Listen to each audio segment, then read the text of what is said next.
Mi nombre es Carmina, tengo 38 años, y mi vida, o al menos el meticuloso edificio que yo consideraba mi vida, se derrumbó en menos de 10 minutos un martes por la tarde. El sol de Monterrey, un sol blanco y poderoso, se derramaba por la ventana panorámica de mi oficina en casa, esa que había diseñado yo misma con la precisión de un arquitecto y que había pagado con los frutos de innumerables noches de insomnio. La luz dorada caía sobre mi escritorio de madera de nogal, pulcro y ordenado, y sobre los planos de mi último gran proyecto, un complejo residencial de lujo en la ladera de la montaña que había sido mi obsesión, mi bebé, durante el último año. Todo en esa habitación hablaba de control, de estabilidad, de una permanencia ganada a pulso.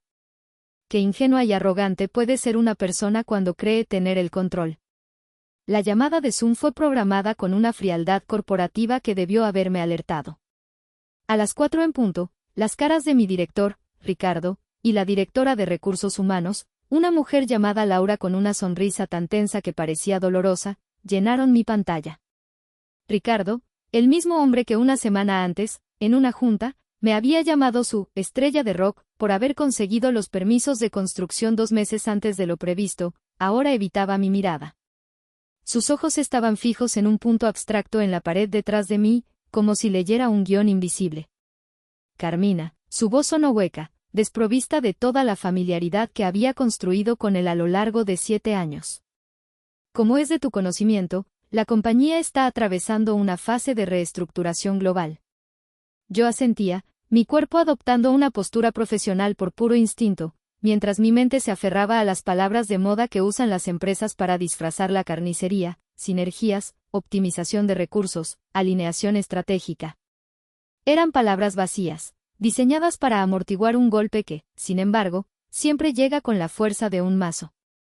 El verdadero mensaje, el que importaba, llegó al final, envuelto en una falsa capa de lamento. Y como consecuencia de estas decisiones, que han sido muy difíciles para todos nosotros, el Departamento de Desarrollo de Proyectos en México será disuelto de manera inmediata.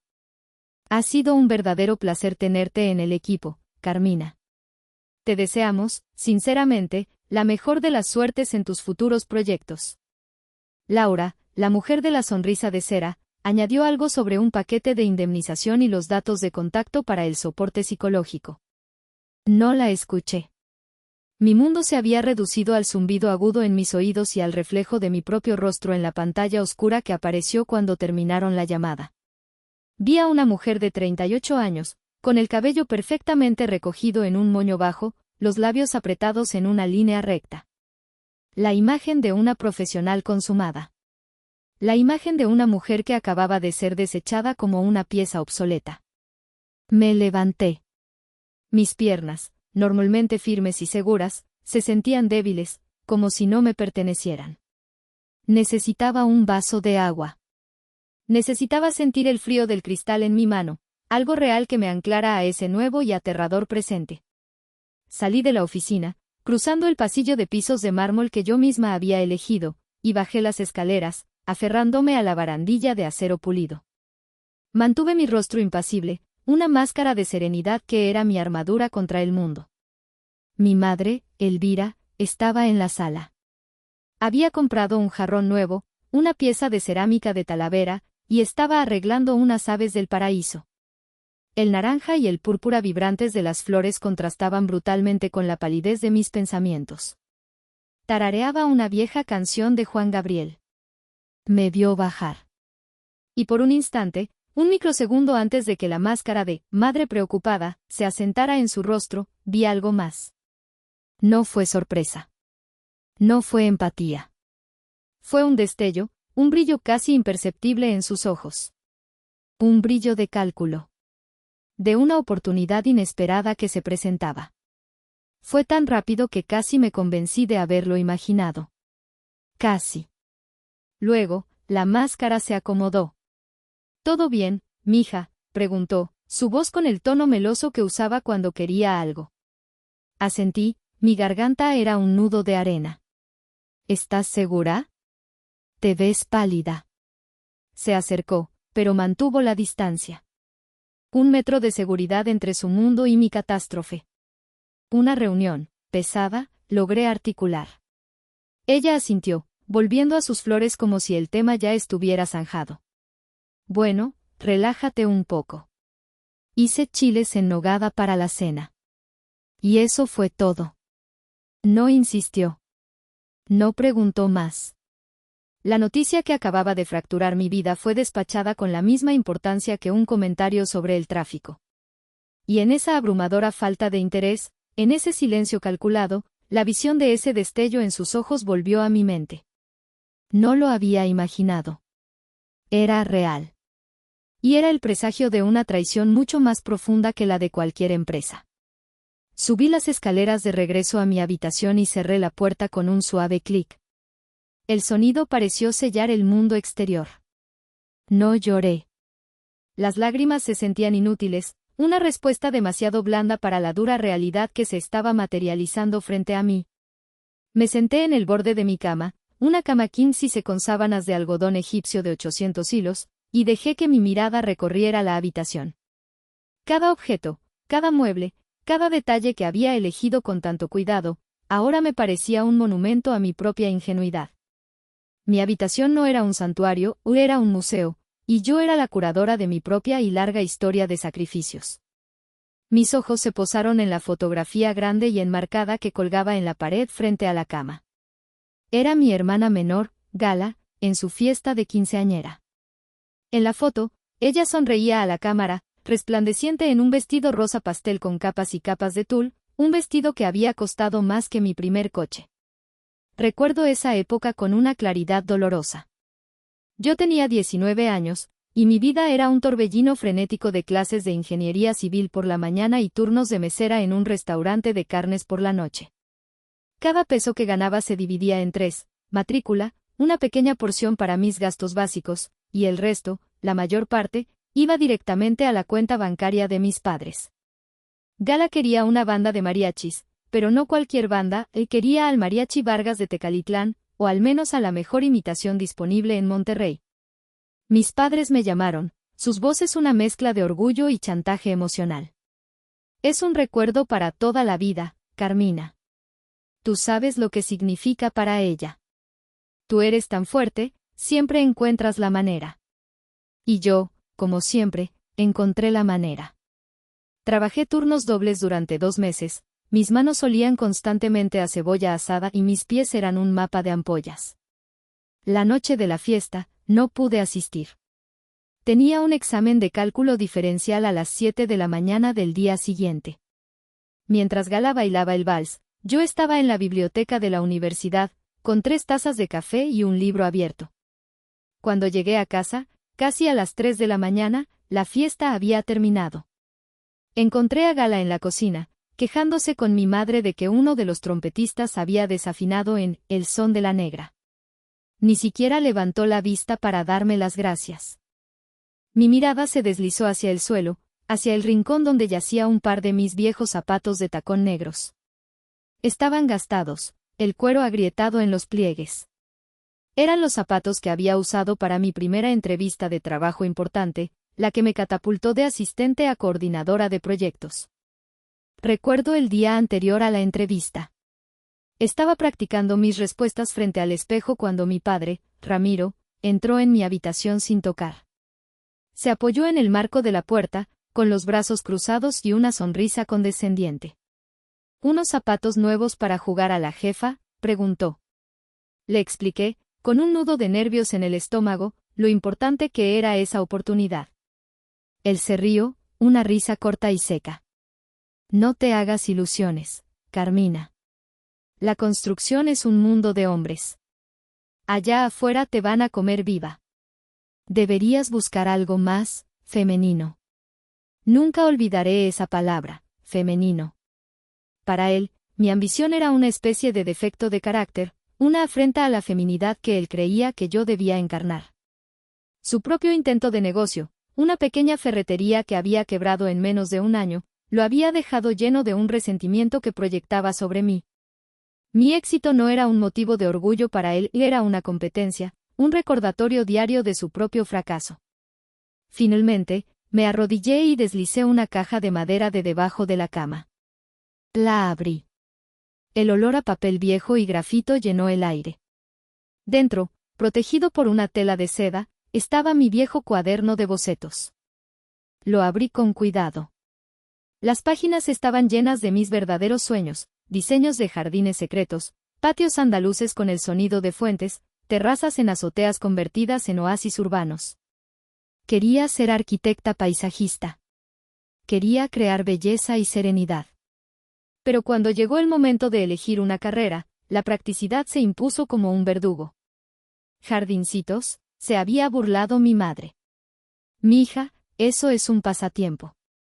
La gente necesita casas, no florecitas. La ingeniería, eso sí deja dinero. Y nosotros necesitamos que ganes dinero.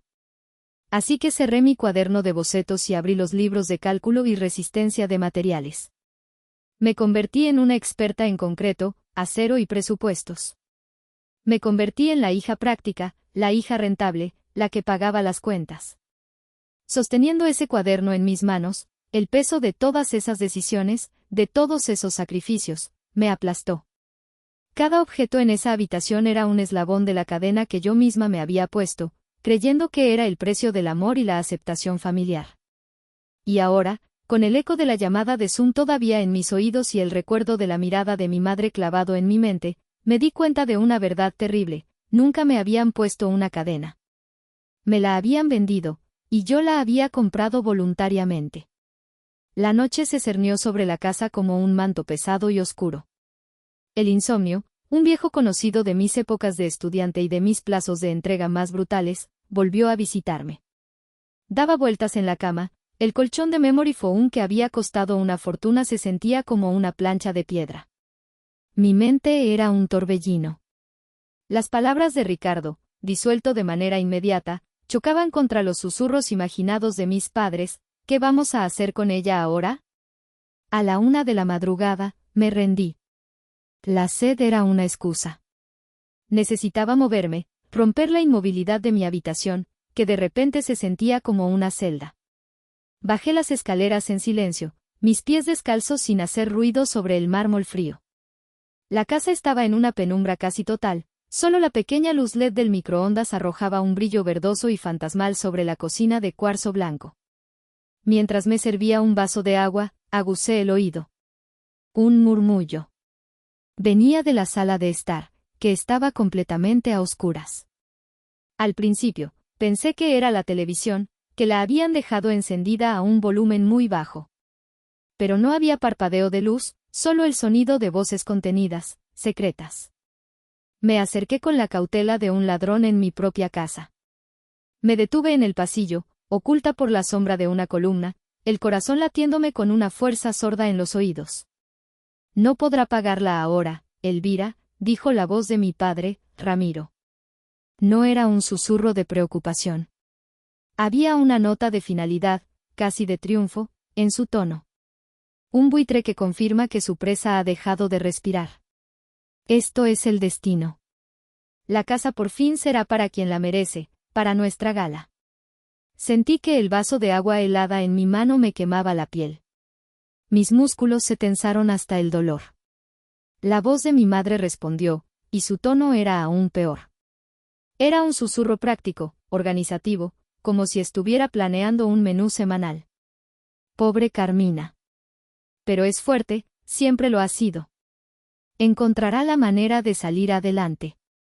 Mañana hablamos con ella. Contacto. Le diremos que es una carga demasiado grande, que por su bien, debería buscar un departamentito, algo más manejable.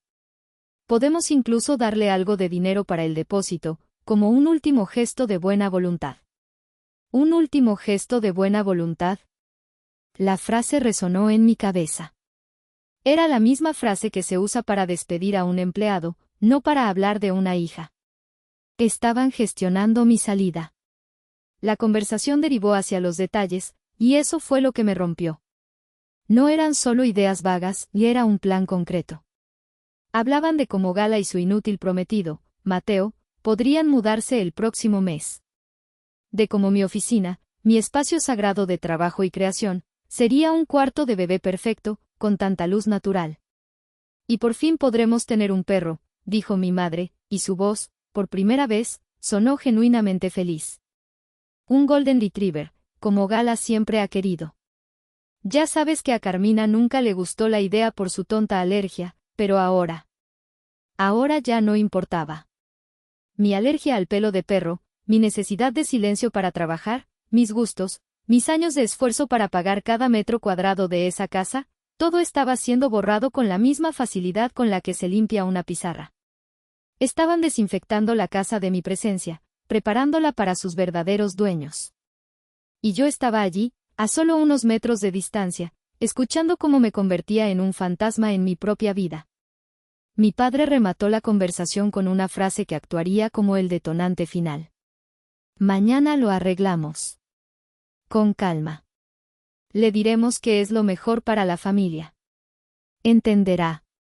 Al final, Carmina siempre hace lo que es mejor para la familia. Y ahí estaba. La frase que había definido mi existencia.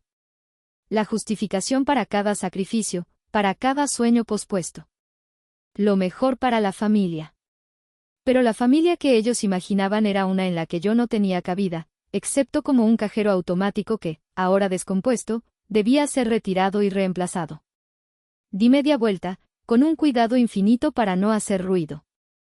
Subí las escaleras, mi cuerpo moviéndose por pura memoria muscular. Ya no sentía el frío del mármol.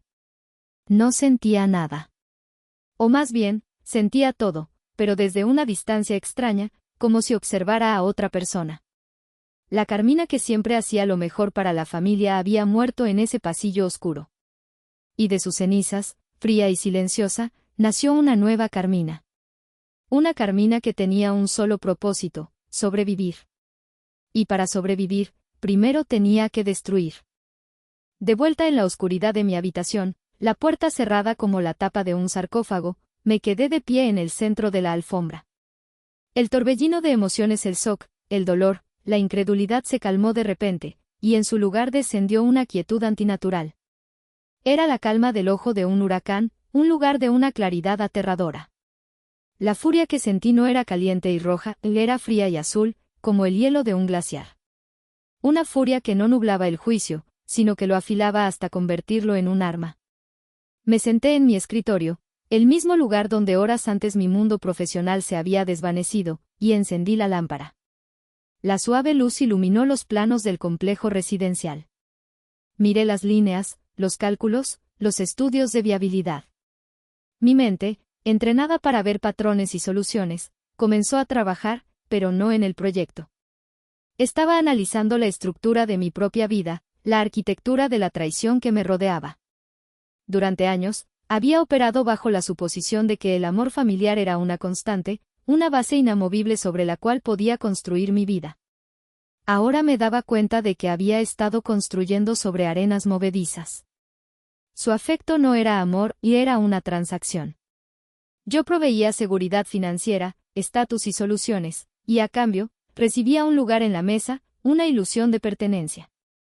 Ahora que mi parte del trato estaba en duda, ellos habían decidido, de manera unilateral, rescindir el contrato. Y quedarse con el activo principal, mi casa. La rabia helada me dio una perspectiva que la Carmina de ayer nunca habría tenido.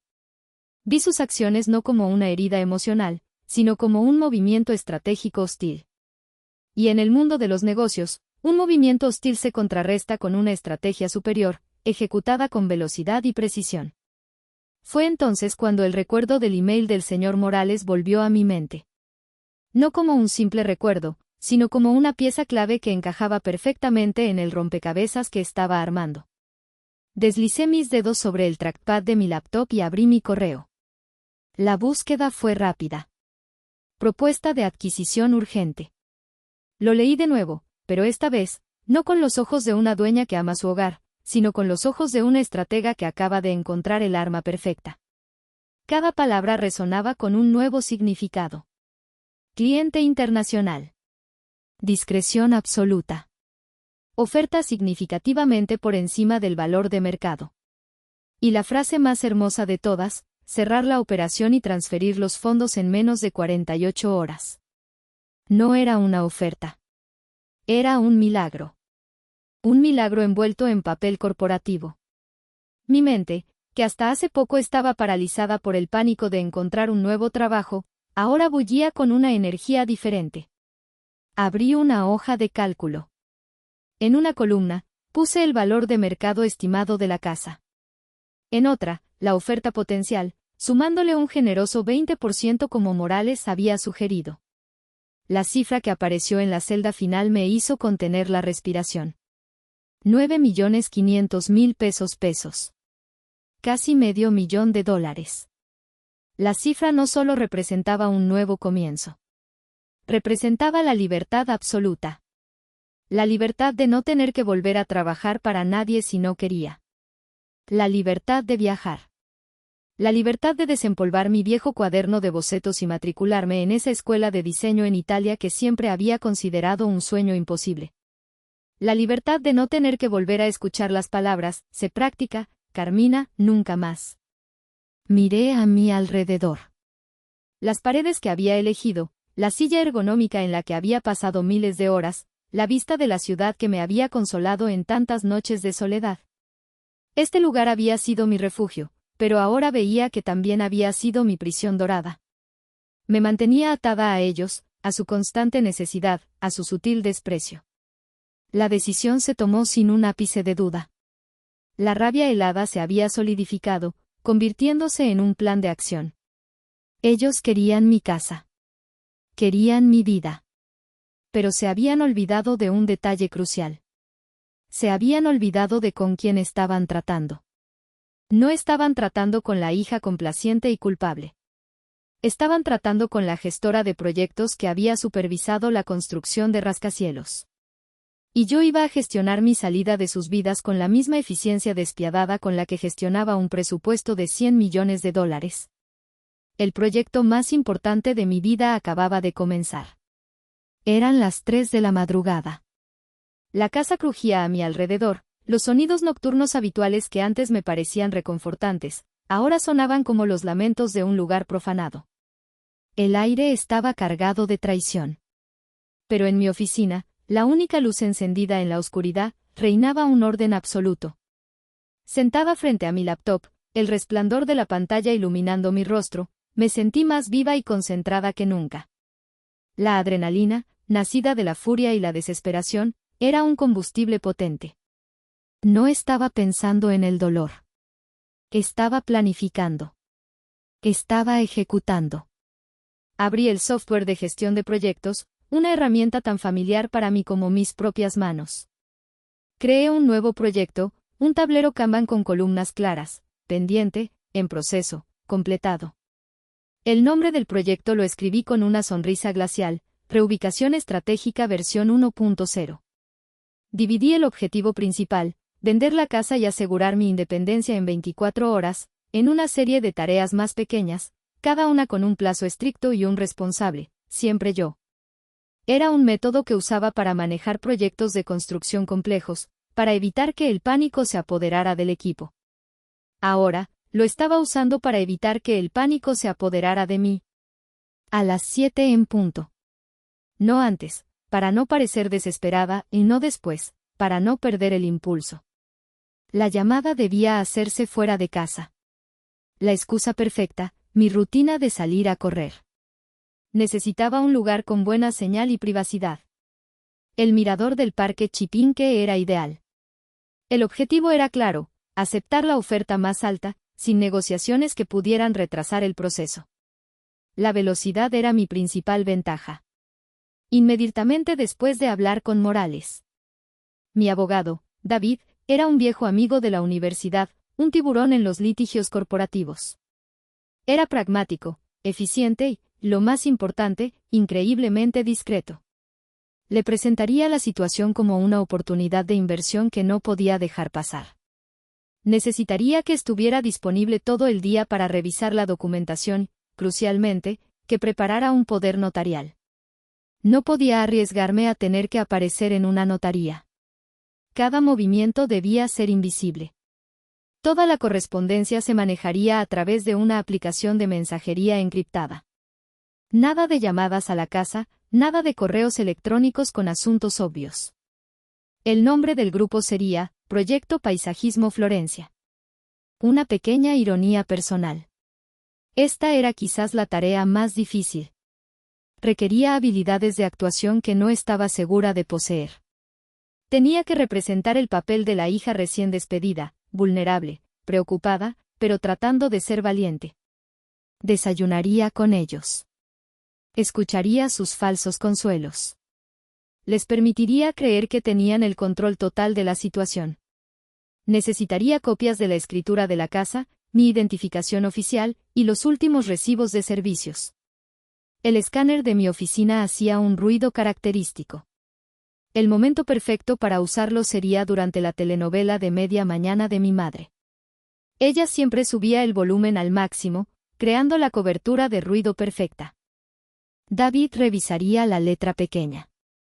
Una vez que él diera luz verde, yo firmaría los documentos digitalmente.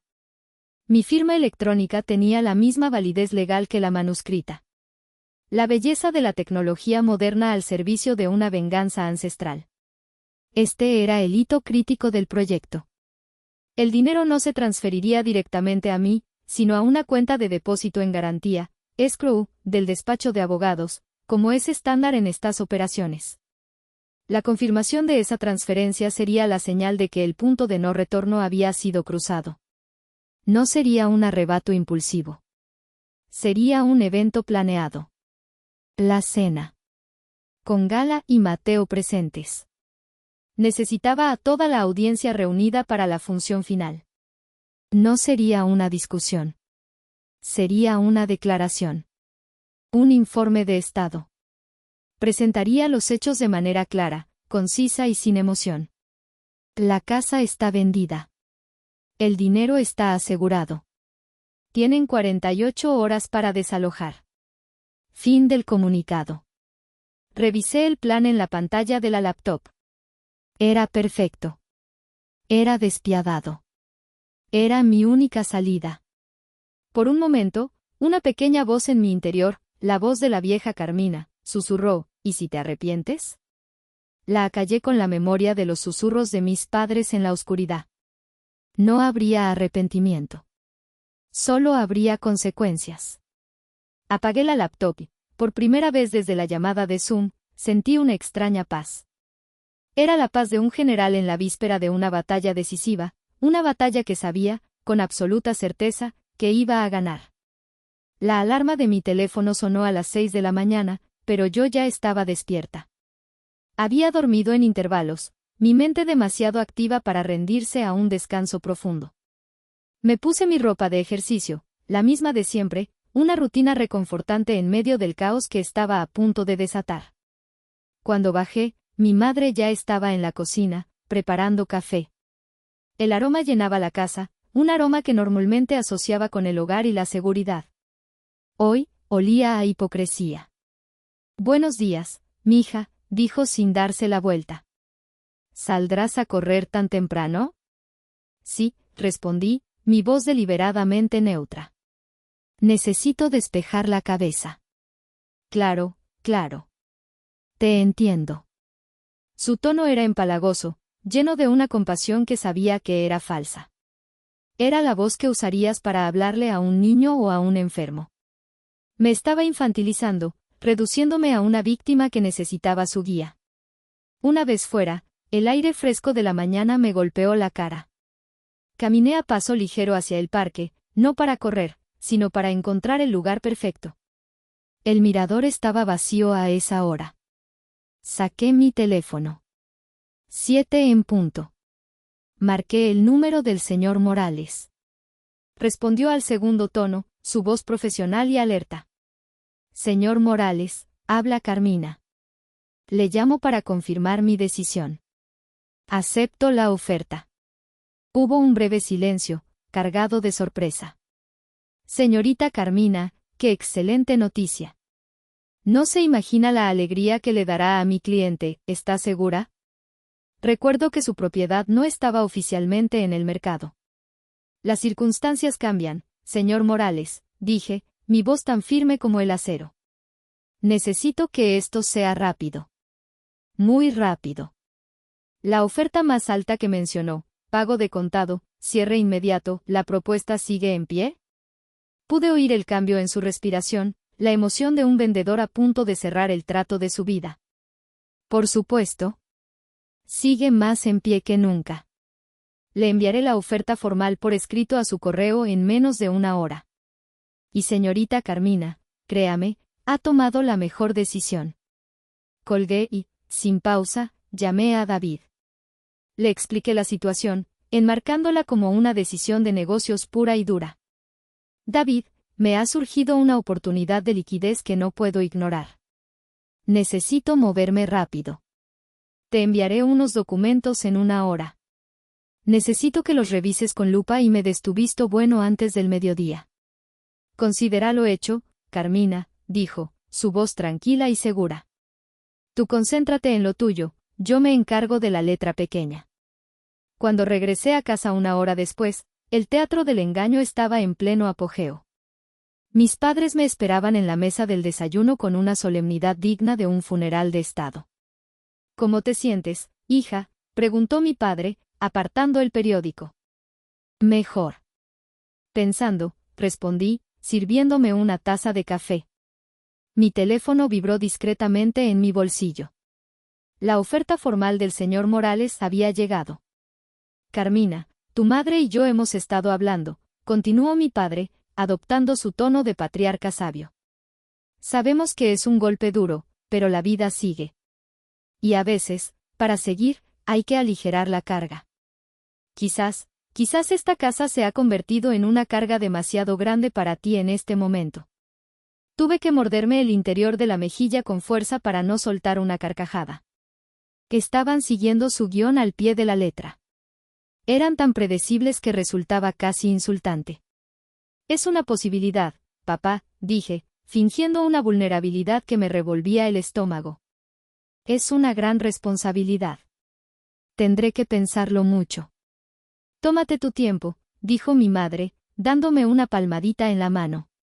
Su piel se sentía fría. Estamos aquí para apoyarte en cualquier decisión que tomes. Me retiré a mi oficina con la excusa de empezar a actualizar mi currículum. Cerré la puerta y me senté frente a mi laptop. El resto de la mañana fue un ballet frenético y silencioso de actividad. Reenvié los documentos a David. Esperé su llamada. Mientras tanto, la telenovela de mi madre comenzó en la sala, el volumen a un nivel que hacía temblar las paredes. Era mi oportunidad. Saqué la escritura original y otros documentos de mi caja fuerte y los escaneé uno por uno. El zumbido del escáner era completamente inaudible bajo los gritos de «No me dejes, Armando», que venían de la televisión. A las 12:30, David llamó. Luz verde, Carmina. El contrato es sólido como una roca.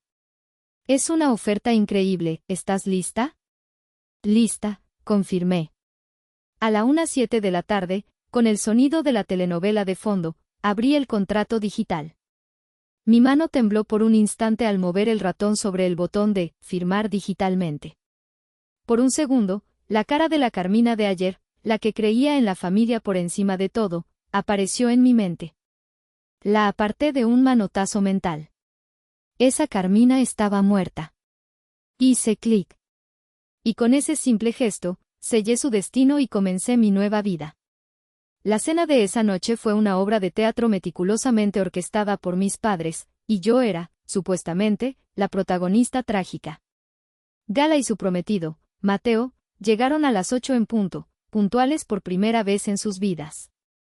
Mi hermana entró en la casa con un aire de falsa solemnidad, vestida de negro como si viniera a un velorio. Me dio un abrazo, susurrando en mi oído con un aliento que olía a vino blanco caro: «Hermanita, qué terrible lo que te pasó. Pero no te preocupes, para eso está la familia, para apoyarnos en las malas». El cinismo era tan espeso que casi podía tocarlo.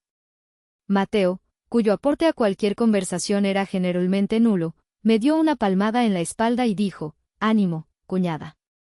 Nos sentamos a la mesa del comedor, una mesa de parota sólida que yo había comprado en una subasta y que amaba profundamente. Mi madre sirvió los platos. Había preparado chiles en nogada, mi platillo favorito, el que siempre pedía para mi cumpleaños. La nogada estaba perfecta, La granada brillaba como rubíes sobre el blanco cremoso. Era un intento tan burdo y transparente de ablandarme, de recordarme los buenos tiempos, antes de dar el golpe de gracia, que sentí una oleada de desprecio.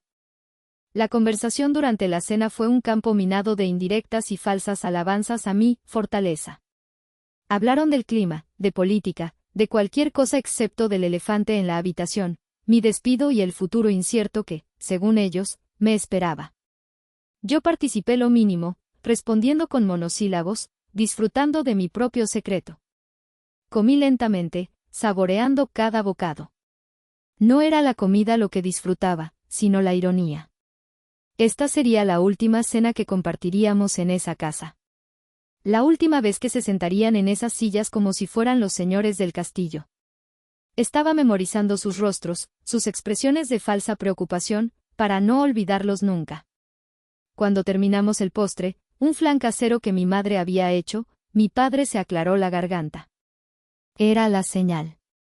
El acto final del drama estaba por comenzar. Se reclinó en su silla, entrelazó sus dedos sobre su estómago y adoptó la expresión grave y paternalista que usaba para impartir sabiduría.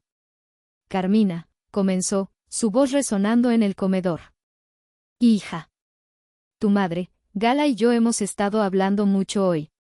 Estamos muy preocupados por ti. Y después de una larga y difícil deliberación, hemos llegado a una conclusión. Una decisión que creemos, firmemente, que es lo mejor para todos. Levanté una mano. No de forma brusca, sino con un gesto lento y deliberado que los dejó a todos en silencio, con las palabras a medio camino. La sorpresa en sus rostros fue inmediata. La presa nunca interrumpía al cazador. Gracias, papá, dije, mi voz sorprendentemente tranquila y clara. Aprecio de verdad su preocupación. Es conmovedor. De hecho, me ahorran una conversación, porque yo también tengo un anuncio importante que hacer. Me levanté de la mesa. Sus miradas me siguieron, una mezcla de confusión y molestia. Caminé hacia la gran pantalla de televisión que dominaba la sala de estar. Con unos pocos toques en mi teléfono, activé la función de espejo de pantalla. Sus rostros perplejos me observaban desde el reflejo del televisor apagado. Con un último deslizamiento de mi pulgar, abrí mi bandeja de entrada de correo. Seleccioné el email que había estado esperando todo el día, el que había llegado a las 4:15 de la tarde. La pantalla de 65 pulgadas cobró vida, mostrando en letras enormes el membrete del banco y una notificación oficial de transferencia electrónica. Había usado un editor de imágenes para dibujar un círculo rojo brillante alrededor de la cifra. 9.500.000 pesos MXN. Sé que estaban preocupados por la enorme carga financiera que esta casa representa para una mujer soltera y desempleada, dije, mi voz proyectándose con una claridad cristalina en la habitación de repente silenciosa. Así que, para aliviarles esa preocupación, y la mía, he tomado una medida proactiva. Vendí la casa. La transferencia se completó esta tarde. Me di la vuelta para enfrentarlos. Sus caras eran un poema. La mandíbula de mi padre estaba literalmente desencajada. Gala parpadeaba rápidamente, como si no pudiera procesar la información. Mi madre se había llevado una mano a la boca, sus ojos abiertos de par en par. El nuevo dueño, continué, caminando de regreso a la mesa y levantando mi copa de vino que aún estaba medio llena, es una corporación internacional y son, como se imaginarán, muy estrictos con los plazos. Su equipo legal me ha informado que necesitan tomar posesión de la propiedad completamente desocupada en 48 horas. Eso es pasado mañana al mediodía. Hice una pausa, mirándolos a cada uno a los ojos. Creo que es tiempo más que suficiente para que empaquen sus cosas, ¿no les parece? Levanté la copa en un brindis silencioso hacia ellos. La expresión de sus rostros, esa metamorfosis de la condescendencia al shock, del shock al pánico, y del pánico a una rabia impotente, fue el postre más delicioso que había probado en toda mi vida. El silencio que siguió a mi brindis fue de una calidad diferente. No era un silencio de expectación, sino de implosión. Fue el sonido de 4 mundos personales derrumbándose simultáneamente. Duró exactamente 5 segundos, un vacío que pareció estirar el tiempo. Luego, el caos. Eso es mentira, gritó Gala, y su voz fue tan estridente que hizo vibrar los cristales de la vitrina. Se puso de pie de un salto, tirando su silla hacia atrás con un golpe seco. Su rostro, normalmente un estudio de calculada dulzura, estaba deformado por una incredulidad furiosa. No pudiste, es ilegal, no puedes vender la casa de la familia sin nuestro permiso. Corrígeme si me equivoco, hermanita, respondí, mi voz era un témpano de calma en medio de su histeria. Tu nombre aparece en la escritura de la propiedad, o el de mamá, o el de papá. No, ¿verdad? Era mi casa. Y el verbo clave es, era. Ahora es la casa del señor Tan, de Singapur. Y dudo mucho que quiera compartirla con ustedes. Mi padre, Ramiro, se levantó también, pero más lentamente, como un animal pesado y herido. Su cara había pasado del rojo al púrpura. Apuntó un dedo tembloroso hacia mí. Malagradecida, así es como nos pagas, después de criarte, de darte un techo, de... Un momento, lo interrumpí, y mi voz subió un decibel, lo suficiente para detenerlo en seco. Ustedes me dieron un techo hasta los 18 años, como era su obligación. Desde entonces, he sido yo quien ha provisto un techo para todos. Pagué la hipoteca de su antigua casa cuando tu negocio fracasó, papá. Pagué la universidad de Gala. Pagué sus deudas de tarjetas de crédito. He pagado cada ladrillo de esta casa, cada mueble, cada plato sobre el que acabamos de cenar.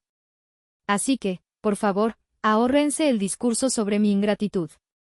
Cada palabra era un hecho, una verdad innegable que los golpeaba como una bofetada. Se quedaron sin argumentos, solo con la rabia desnuda. Pero fue mi madre, Elvira, quien se desmoronó. La fachada de matriarca fuerte se disolvió, revelando a la mujer asustada que siempre había estado debajo.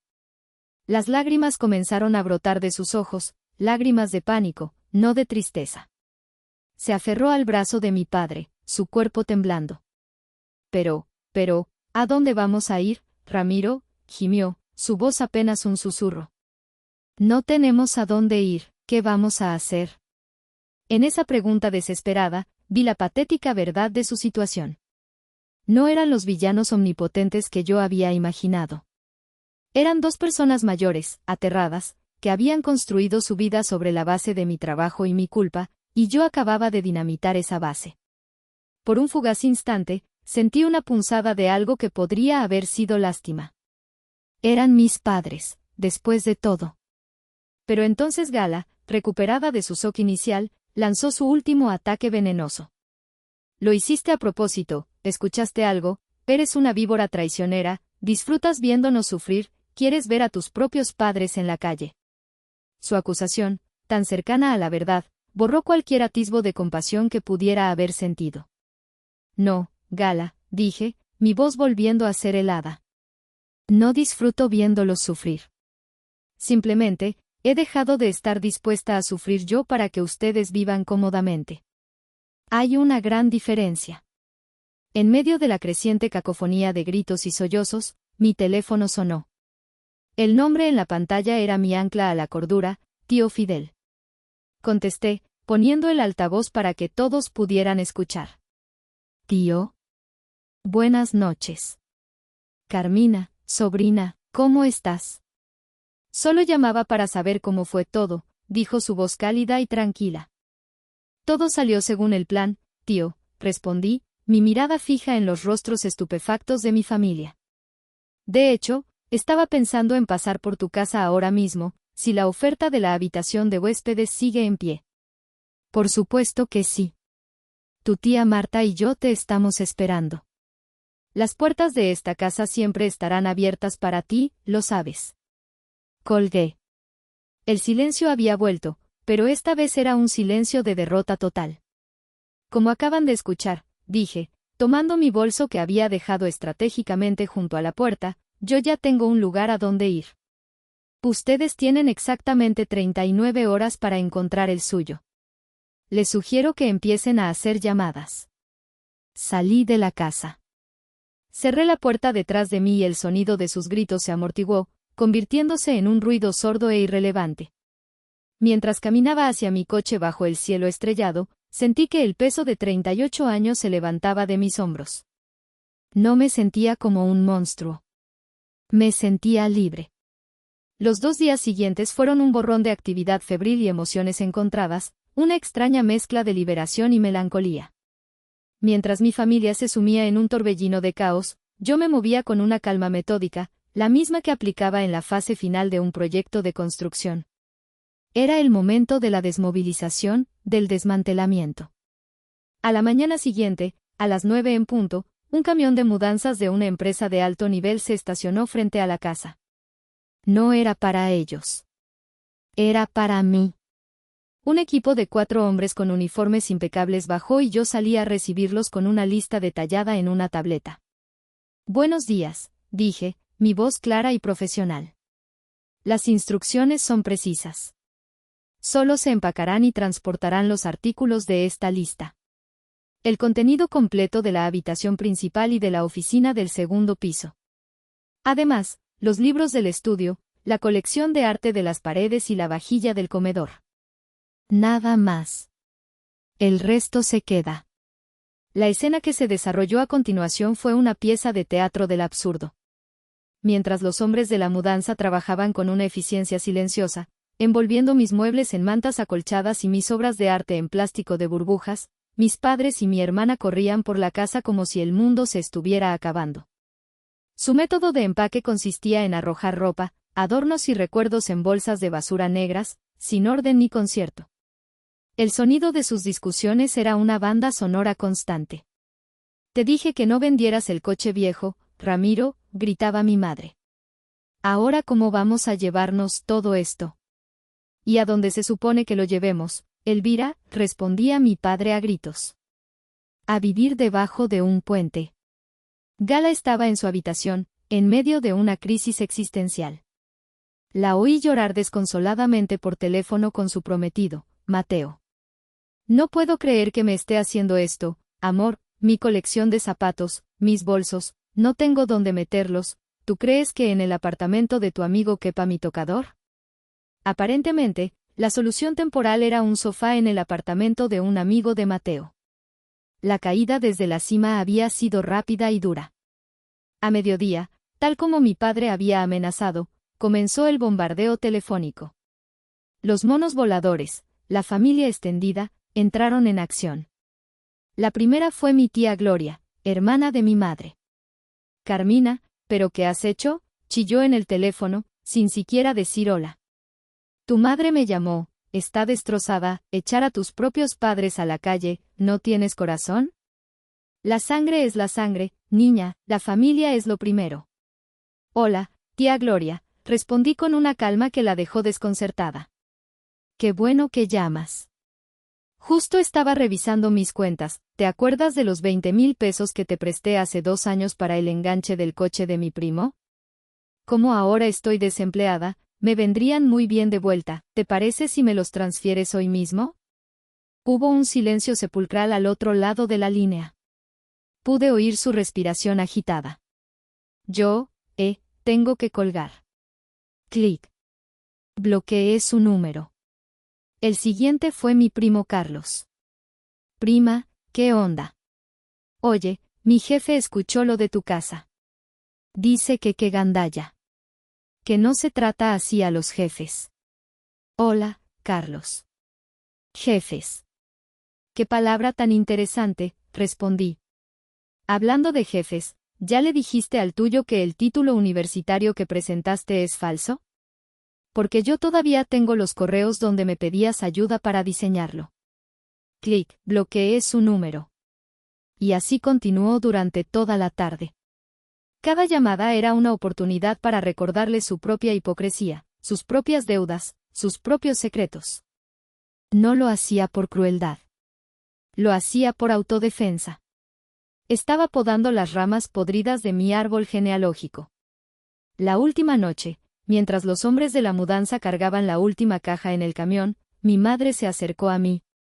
Sus ojos estaban hinchados y rojos. Ya no había rabia en su mirada, solo un agotamiento profundo. Nunca te lo perdonaré, Carmina, dijo en voz baja. La miré, y por primera vez, no sentí la necesidad de defenderme o de buscar su aprobación. La miré como miraría a una extraña. Lo sé, mamá, respondí con sinceridad. Y creo que, por fin, estoy en paz con eso. El camión de la mudanza se fue. Yo me subí a mi coche y me fui también. Mientras me alejaba, vi por el retrovisor la silueta de la casa, una casa llena de fantasmas y malos recuerdos. Y por primera vez en mi vida, no sentí que estaba dejando mi hogar. Sentí que estaba escapando de una prisión. Una semana después. El mundo olía a pintura fresca y a café recién hecho. No estaba en la reconfortante pero ajena casa de mi tío Fidel. Estaba en mi nuevo hogar. Un apartamento de servicio en el piso 30 de un reluciente rascacielos en el corazón de San Pedro, con paredes de cristal que ofrecían una vista de 180 grados de la ciudad y las montañas que la abrazan. Era un lugar impersonal, elegante, y sobre todo, silencioso. Durante los primeros días, hice muy poco. Dormí. Dormí 12, 14 horas seguidas, un sueño profundo y sin pesadillas. Mi cuerpo y mi mente estaban recuperándose de 38 años de un estado de alerta constante, de la tensión de ser siempre la responsable, la fuerte, la que resolvía. Aquí, no había nada que resolver. Pasaba horas sentada en el sofá de cuero blanco, observando la ciudad a mis pies. Veía el tráfico fluir como un río de luces rojas y blancas, veía las tormentas formarse sobre el cerro de la Silla, veía el sol pintar el cielo de colores imposibles al atardecer. Me sentía como una espectadora, separada del caos del mundo, en mi propia torre de marfil. Y me encantaba. El dinero, esa cifra casi abstracta, descansaba en una nueva cuenta de inversión. Había contratado a un asesor financiero, un hombre joven y brillante que me habló de portafolios diversificados y rendimientos a largo plazo. Por primera vez, el dinero no era una herramienta para tapar agujeros o para cumplir los caprichos de otros. Era una semilla. La semilla de mi futuro. Una tarde, mientras leía un libro en la terraza, mi teléfono sonó. Un número desconocido. Una parte de mí quiso ignorarlo, pero la curiosidad, o quizás un último vestigio de la vieja Carmina, me hizo contestar. Bueno. ¿Carmina? Era la voz de mi madre. Sonaba extraña, lejana, filtrada por una mala conexión o por el peso de la derrota. Me quedé en silencio por un momento. ¿Qué quieres, mamá? Tu padre, comenzó, y su voz se quebró. Está en el hospital. Le subió la presión. Una crisis hipertensiva. El doctor dice que fue por el estrés, por el disgusto. Hizo una pausa dramática. Casi lo matas, Carmina. Todo esto es tu culpa. Quiero que lo sepas. Quiero que vivas con eso. ¿Estás feliz ahora? ¿Te sientes satisfecha, sabiendo que tu padre está en una cama de hospital por tu culpa? Sentí un golpe frío en el estómago. La culpa. Era su arma definitiva, la que habían perfeccionado a lo largo de los años. Una imagen de mi padre, pálido y conectado a monitores, apareció en mi mente. La duda, como una serpiente, se deslizó en mi paraíso de paz. ¿Y si tiene razón? ¿Y si me pasé de la raya? ¿Y si? Empecé a teclear una respuesta en mi cabeza. Una defensa apasionada. Un manifiesto de mi dolor. Quería gritarle sobre la conversación que escuché, sobre los años de desprecio, sobre el cuaderno de bocetos escondido bajo mi cama. Quería que ella entendiera el porqué. Pero entonces, me detuve. ¿Entender? Ella nunca entendería. Su narrativa ya estaba escrita. Yo era la hija malvada, ellos las víctimas inocentes. Cualquier cosa que yo dijera solo sería usada en mi contra. Estaba a punto de caer en su juego, una vez más. El juego de buscar una absolución que nunca llegaría. Respiré hondo, el aire fresco de la montaña llenando mis pulmones. Miré la ciudad extendida a mis pies, un reino de posibilidades.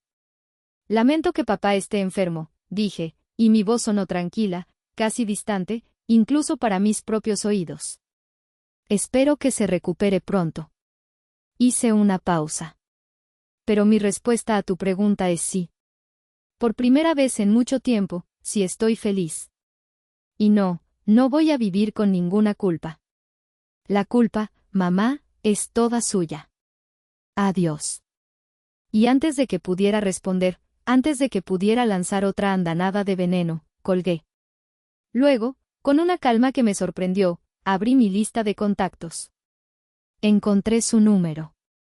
Y presioné bloquear. Luego el de mi padre. Luego el de Gala. Uno por uno, fui borrando los fantasmas de mi pasado. El silencio que siguió fue absoluto.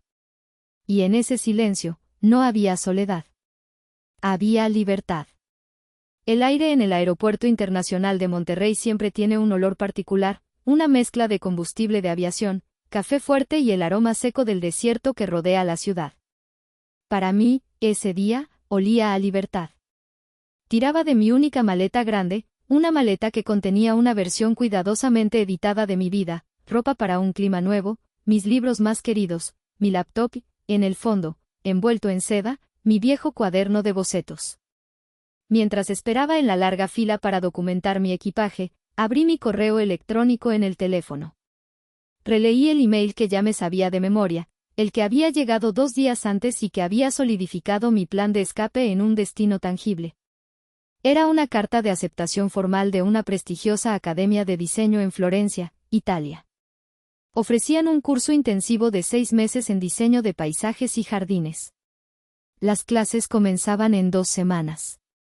Había pagado la matrícula completa en el instante en que recibí la carta, una transacción que se sintió más satisfactoria que la venta de la propia casa. No estaba comprando un curso. Estaba comprando mi sueño de vuelta. Pasajeros del vuelo AM-128 con destino a París, favor de pasar a la puerta de embarque B7. La voz metálica del altavoz me sacó de mi ensueño. Era mi vuelo. Mi escala hacia una nueva vida. Caminé por los pasillos concurridos del aeropuerto, sintiéndome extrañamente invisible. Nadie sabía la guerra que acababa de librar, la prisión de la que acababa de escapar. Para ellos, yo era solo otra viajera. Y en ese anonimato, encontré una paz inmensa. Entregué mi pasaporte y mi pase de abordar. El agente me sonrió. Buen viaje. Gracias, respondí, y lo dije de corazón. Una vez en el avión, me acomodé en mi asiento junto a la ventanilla. El avión carreteó por la pista y luego, con un rugido que vibró en mi pecho, se elevó hacia el cielo. Observé cómo Monterrey se hacía cada vez más pequeño debajo de mí. Vi el contorno familiar del Cerro de la Silla, las luces de la ciudad parpadeando como una galaxia caída. En algún lugar de esa inmensidad, estaban ellos, mi antigua familia, navegando los escombros de la vida que ellos mismos habían ayudado a destruir. No sentí odio ni rencor. Solo una profunda e irrevocable distancia. Mientras el avión atravesaba las nubes, abrí mi bolso y saqué el cuaderno de bocetos. Lo abrí en una página en blanco. Por primera vez en 20 años, la página no me intimidaba. Saqué un lápiz y, con el avión volando hacia el amanecer, comencé a dibujar. No una casa para otros, no un proyecto para una corporación. Comencé a diseñar un pequeño jardín italiano, con una fuente, cipreses y un banco de piedra para sentarse a leer bajo el sol. Mi jardín. No sé qué me depara el futuro. No sé si volveré a sentirme parte de una familia. Pero mientras el sol de un nuevo día comenzaba a pintar el horizonte, me di cuenta de que ya no estaba buscando un lugar al que pertenecer. Estaba construyendo el mío propio. Y esa, quizás, es la única libertad que importa. Dejé atrás un pasado tóxico, pero a veces, en la quietud de una noche florentina, la pregunta vuelve a mí, ¿la paz que he ganado, vale el precio de la soledad que a veces la acompaña? ¿Tú qué hubieras hecho en mi lugar?